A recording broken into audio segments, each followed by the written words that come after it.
tuned because the saturated fats people and the sodium people were coming next to a town near you. Health Minister Dr. Christopher Tufton pledging the government's push for healthier lifestyle practices.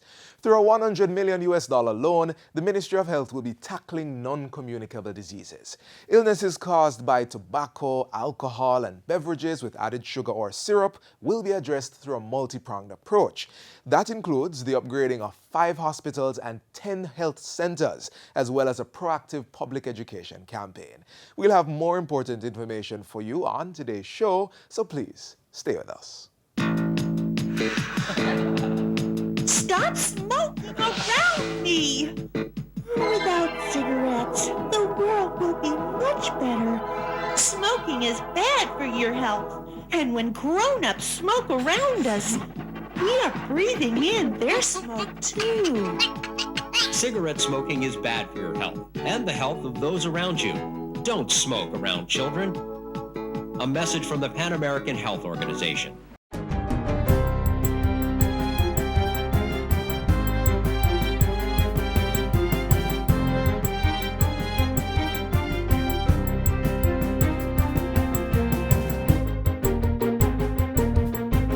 Good day, I'm Stephen McHugh, and this is your JIS News for Monday, April 8. About 500 Jamaicans are to benefit from free cataract surgeries at the Kingston Public Hospital. The surgeries will be done by volunteer medical personnel in Bright Journey 2019, China's eye care mission to Jamaica. Health Minister Dr. Christopher Tufton has welcomed the medical mission, which he says will go a far way in dealing with some of the backlog of persons waiting to have cataract surgery. As it relates to waiting, my understanding, having done some checks, is that we have some 4,000 Jamaicans who are waiting to have cataract surgeries.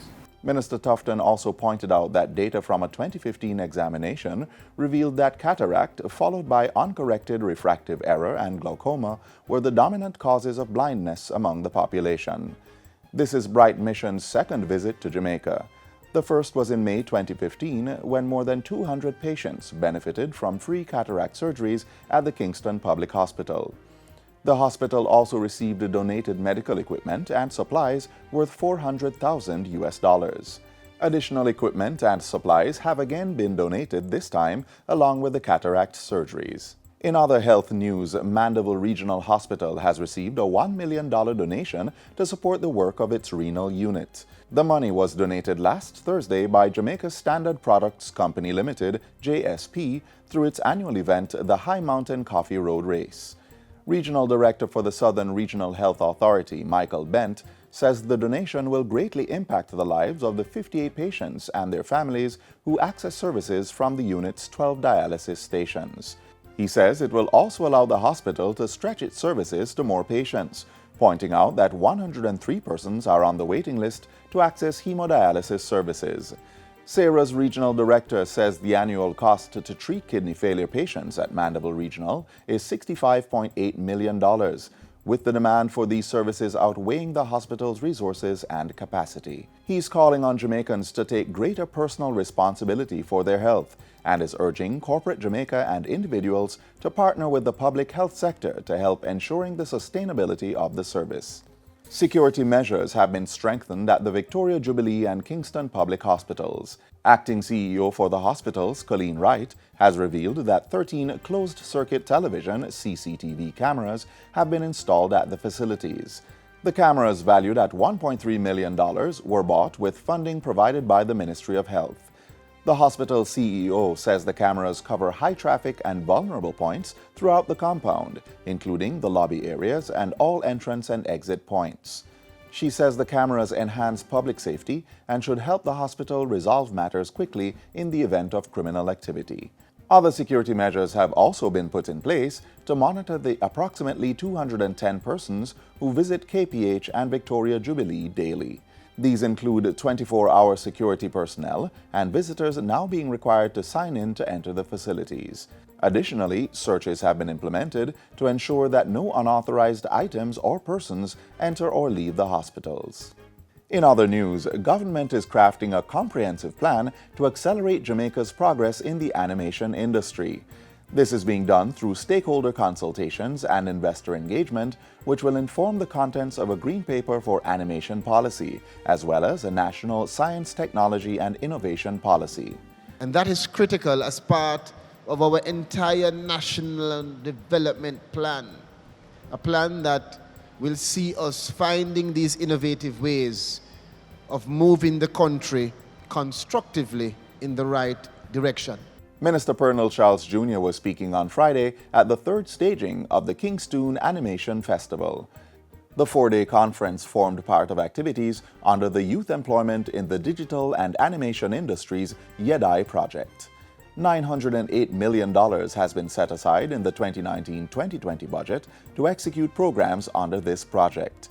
In addition to staging Kingstoon, the project will create a business development program for animators, conduct an apprenticeship program, and train 1,850 youth in record digitization. And finally, the Electoral Office of Jamaica, EOJ's final count of votes for the Portland Eastern by-election has confirmed Anne-Marie Vaz as the constituency's elected Member of Parliament. The EOJ says its final count was completed Saturday evening at the Port Antonio High School.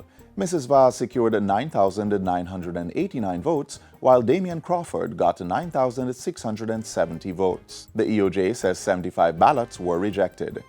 Of the 36,315 electors on the voters list, 19,734 voted. This represents a voter turnout of 54.3%. It was a higher turnout from the 2016 general election, when 43.93% of electors cast their ballots in the constituency. After receiving the results from the returning officer, the Director of Elections will advise the Governor-General and the Clerk to the Houses of Parliament as to the winning candidate. And that's it for JIS News Today. I'm Stephen McHugh. Thanks for watching.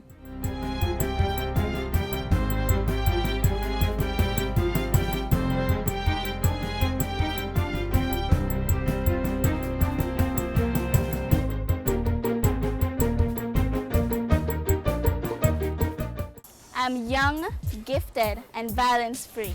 I will stand up for peace. No matter what you say, you can't take that away. I'm young, gifted, and violence-free. I choose to live. I choose to be me.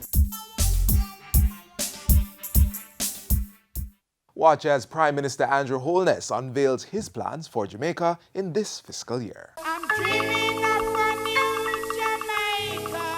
Now is the time to be optimistic about the future. Now is the time to build the new Jamaica which we all desire. With the 2019-2020 budget set, plans are now in motion to achieve the new Jamaica. I say to this country, don't be afraid of prosperity. I'm dreaming of a new Jamaica, a land of peace and love. The success of any government lies with an efficient public sector.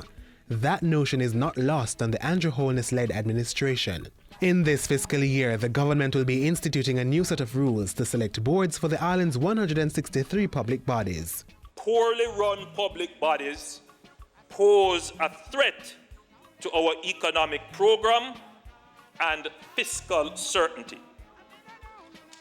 Governance, Mr. Speaker, is of macro-critical importance. Public sector efficiency is also expected to improve with the rollout of the second phase of the Jamaica House Fellowship Program. I'm sure we will be getting a few permanent secretaries, director generals, and chief technical officers from this program. A targeted approach will be taken towards the nation's health. I'm happy to announce that the NHF will be adding lupus to the list of conditions covered by the NHF card. Phase 2 of the solar lamp project will get underway in the fiscal year. The PCJ this year will do another 5,000 at, I believe, an estimate of about $48,000 US. But this time we're going to be focused in St. Catherine and Clarendon. And the housing component of HOPE will be initiated with a new $1 billion social housing program. We are going to be looking specifically now at people who have physical disabilities and the very poor. The National Housing Trust, NHT, will also make owning a home easier.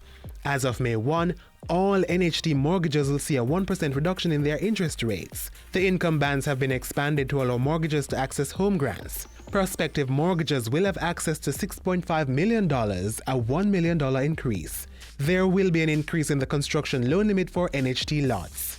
And starting May 1, the Trust will introduce intergenerational mortgages. This budget is not just giving back to a certain class of people. This budget is providing something for everyone in Jamaica. The National Housing Trust has set aside $39.4 billion to increase home ownership on the island in its 2019-20 budget. Of the 8,640 housing starts to be initiated, 4,714 are expected to be completed in the year. Partnerships have been struck with the Housing Agency of Jamaica to regularize communities in 5 parishes. 33 housing schemes across 11 parishes will be upgraded at a cost of $1.7 billion. The Trust will also be securing communities built through a $2 billion 7-parish police station upgrading project. The less fortunate will be taken care of through a $135 million refurbishing program targeting infirmaries. And the Parents Overnight Suite at the Bustamante Hospital for Children will also receive the NHT support in the fiscal year. The Development Bank of Jamaica has unveiled its Big E program targeting micro, small and medium enterprises MSMEs. Entrepreneurs will have access to $25 million over a 5-year period. As an added incentive, the Inter-American Development Bank will pump $500,000 in grants to the program. It is going to support the development of businesses at the very base of the economy, at the roots of the economy. While not divulging much of his plan to secure Jamaica, Prime Minister Andrew Holness proposed new legislation that will give more powers to the security forces. And we will do this in a very transparent and cooperative manner, because what we wouldn't want is for Jamaica's name to be tarnished by virtue of any misuse of capabilities. The Human Employment and Resource Training Amendment Act 2019 has been tabled. This paves the way for the merger of the functions of the National Youth Service, the Apprenticeship Board, and the Jamaican Foundation for Lifelong Learning with the HeartTrust NTA. A $200 million focus will be placed on social enterprises in places supporting the less fortunate. It will be a competitive process. They will have to apply. The programs will have to make economic sense. I'm going to ask the DBJ to assist. If you left the island 2 years ago and you plan to return summer coming, you may not recognize some parts of Jamaica. Transformation is happening before your very eyes. All projects under the Major Infrastructure Development Program will be completed within the fiscal year. And following that, the Greater Infrastructure Development Program GIDP will be implemented. Projects will include road development, water and sewer, drainage, bridges, transportation, as well as ICT and smart city infrastructure.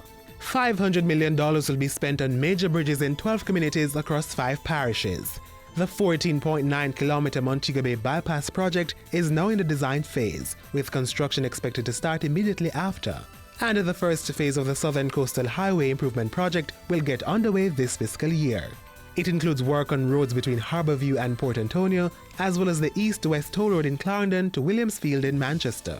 This will be the year of unveiling, or rather, the year we roll out the carpet. Under this government, blessings fall by the right hand. The National Water Commission will be expanding its non-revenue water program to encompass St. Catherine, St. Mary, St. Anne, Trelawney and St. James. Communities affected by repair works will have water trucked to them. And plans are far advanced to undertake other water infrastructure projects in Westmoreland and St. Catherine. 61,000 persons in rural communities will now see prosperity, not trickling down on them, but showers of water through rural water. $795 million will be spent on projects spanning upgrading and repairs, rainwater harvesting, and catchment tank rehabilitation. That is what we are doing, Mr. Speaker. Building a new Jamaica through action.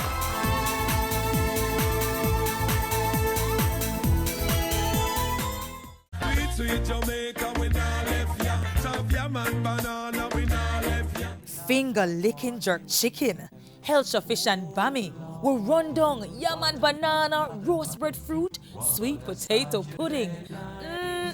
Jamaica food sweet.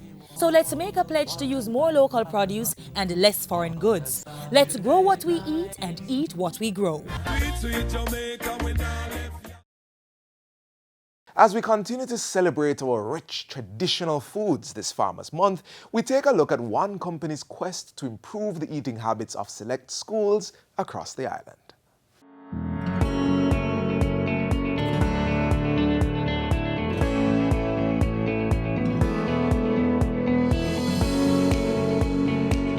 When we at JP, we produce about 14 million pounds of bananas every year on this farm.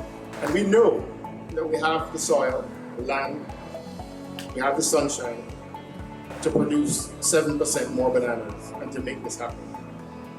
Because above all else, we have the people. In support of the government's mandate of providing healthier meals for students, the Jamaica Producers JP Group is now offering bananas to schools across the island. And the company is doing it at a highly reduced cost of $5 per pound. This initiative, which forms part of JP St. Mary's Heritage Project, was launched in December 2018 at the company's farm in Anata Bay. We must protect our most vulnerable children against hunger. We know that when children are hungry, they're more likely to get sick, to recover slowly from illness. They don't catch up as easily from common childhood diseases, and their bodies can't grow to their fullest potential. There is a need for us to respond to issues of obesity within our school population. We've been taking some steps in conjunction with the ministry in terms of a nutrition policy, encouraging our kids to eat more fruits, vegetables, more fresh produce. This heritage project with the introduction of the bananas being made available, to our minds would be a great addition, or it's going to be a great addition to that process. A great addition indeed, as schools across the corporate area have been joining the $5 train. That $5 is about 80% less than the market value. And so we'll be able to save a lot more, and we can invest more in our breakfast program so that we can feed more for our nation, of our children.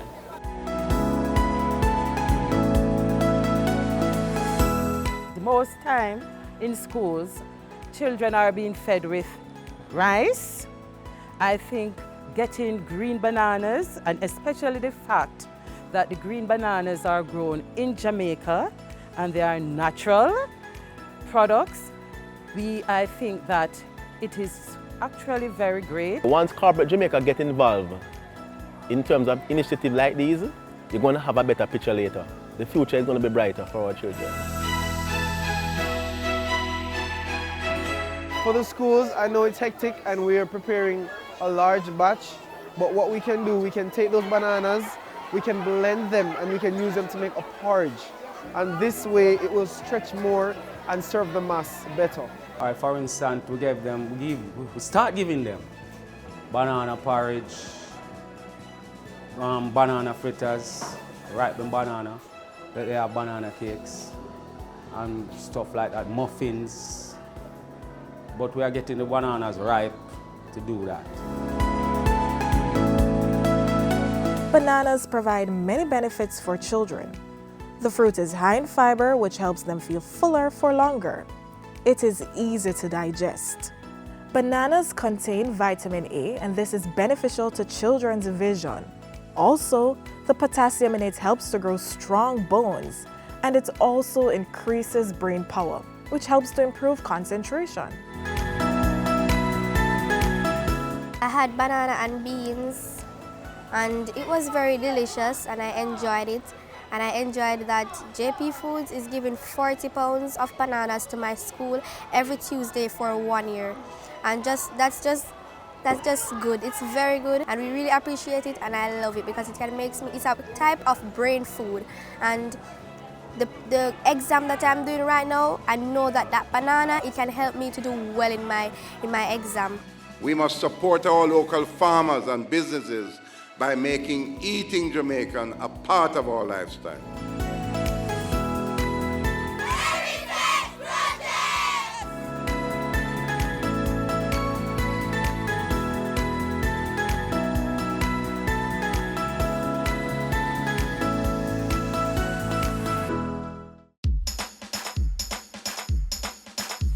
We want a productive Jamaica.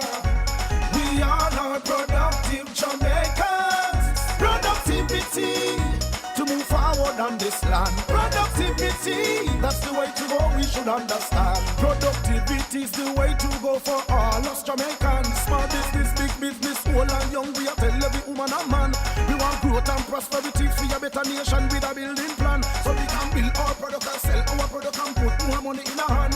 Our economy can rise to a level and build a better nation. Productivity to move forward on this land. Productivity, that's the way to go, we should understand. Productivity to move forward on this land. Productivity, that's the way to go, we should understand. Productivity. Productivity, Pathway to Prosperity. A message brought to you by the Jamaica Productivity Center, a department of the Ministry of Labor and Social Security. Our children are our heritage and blessings from God. They need our love and protection, especially those living with disabilities. See how you can do just that next. Reach out and touch somebody's hand. Make this world better. Safeguarding children with disabilities is very important. More so, although all children are vulnerable, but children with disabilities tend to be a little bit more vulnerable because there are sometimes some of them cannot take care of themselves. And so when we think of safeguarding children with disabilities, we have to think of the different disability groups because there are some who can manage more than others.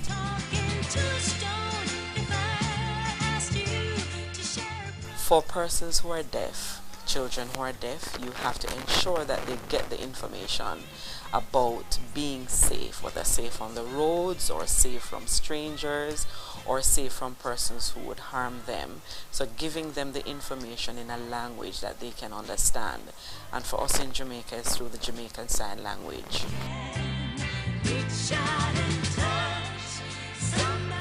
For persons with intellectual disabilities, it is taking care to explain over and over again in simple language the different types of dangers that they might face.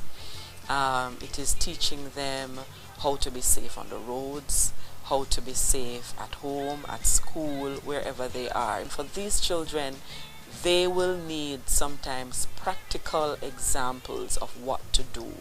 And so for them it is not just telling, but it is also showing.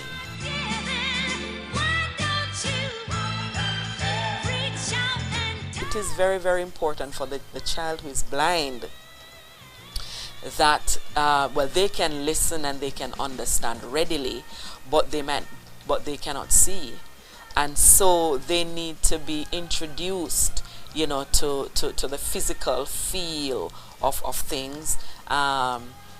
To know, so that they can be aware of their surroundings. They need to be taught to be more aware of their surroundings, because sometimes it is not about what you can see or feel, but it is just having that sixth sense. The Child Development Agency covers all children.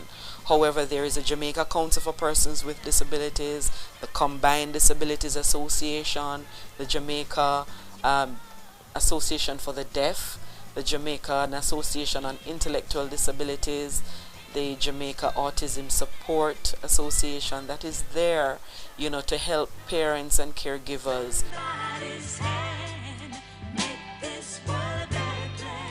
It is for the general public to look out for persons with disabilities. Look out for them in the bus stations, at the bus center, for areas, parishes that have bus centers.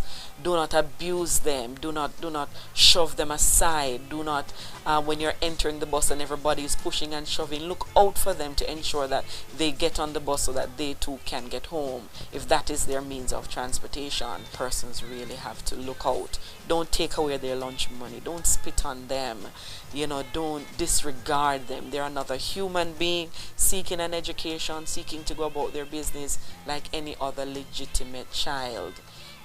And so they should be allowed to grow up. They should be allowed to become all that they can be, so that later on we do not have to be seeing them begging on the streets, or, you know, they're cast aside and society has to take care of them, because it will cost us more.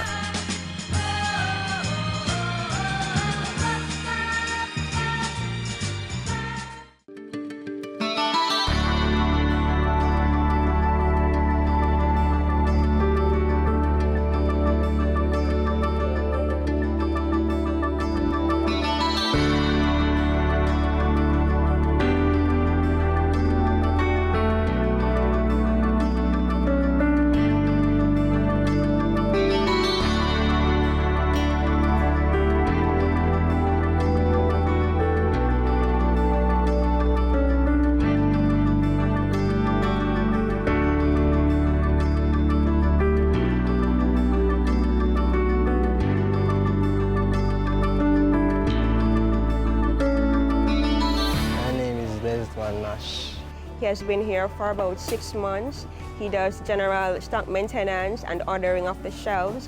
When he just started out, he was a bit shy and reserved, but over time he has become more outspoken, and, you know, he gets along well with his co-workers, and, you know, he does good work here. It's a joy having Desmond here with us. I really appreciate NYS for sending him here. He has been a good worker. We had no problem with him. If somebody didn't say it, you didn't even know that he has a disability. Anywhere you sent him to work, he fits in himself, and we are very happy to have him. My name is David Wickenham. I work at J&J Pharmacy on Barney Street. Well, working with Davian, it has been a really great experience. Well, I'm an open-minded person, and when I heard that he was going to be here, I was like, if he's going to be reserved or outspoken, well, he's actually outspoken. If anything is needed to be done, we can call on Davian. Thanks to the NYS for developing the empowerment program, for giving young people with disabilities a better chance in life, and I trust that they will continue this program.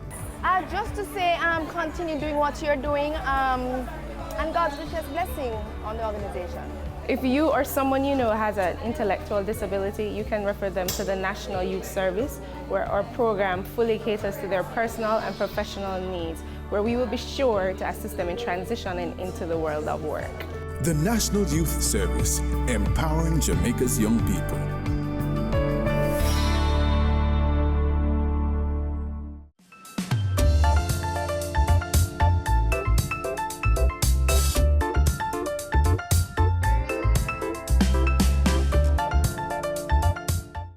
Our time on this station has come to an end, but you can stay connected with us at your leisure online. There's our website, our pages on all the major social media platforms, and we also have a mobile app that's Android and iOS compatible. On behalf of the entire news and production team here at the JIS, I'm Theodore Henry. Thanks for watching.